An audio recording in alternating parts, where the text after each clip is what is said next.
हाँ भैया राम राम। अरावली रे 12 में हूं तो इन गतर खून खोलिया।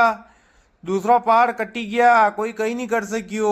आणि हाईवे माते वे लाखों मनक राजस्थानी निकली रहा, दूसरा रे कई काम नहीं, मगर अपने तो काम है नहीं भैया। अटे वे लाखों मनक निकली रहा, मगर कहीं ऑब्जेक्शन नहीं उठायो भाई ये मंगरा क्यों काटी रहा था। अटे वे रोज निकलू मारी छाती बड़े छाती कई बात करी रहा था। शर्म आवारी की बात है यार, मुंह ग्यो उठे मारू हतरेवाद करीने हामे ही रहा ये लोग। एक एकलो काम नहीं वेणो, सब जना ने मिली जुली काम करना पड़ेगा एनी जगह। अरे यार देखो नहीं एनी वीडियो रे मैं आप पूरो रो पूरो मंगरो गायब कर दी दो हटू। आगे और बताऊँ आपने, रुको ना।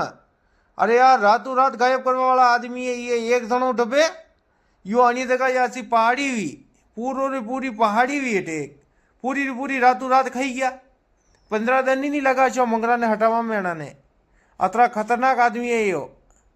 अटे कंचन विहार वणी दी तो ये रोड अटे ये देखो रोड़ा वोड़ा वणी ना किया ना, यो अटे कंचन विहार वणी दी तो आना।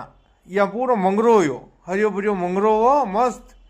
बड़ा बड़ा पत्थर आ, बड़ा बड़ी पेड़ हा, सब काटी कटाई गायब कर दी दो। अटे सरकार भी आदेश दी दो अटे मंगरो नहीं काटना, मगर रातों रात काटी गायब की दो आना।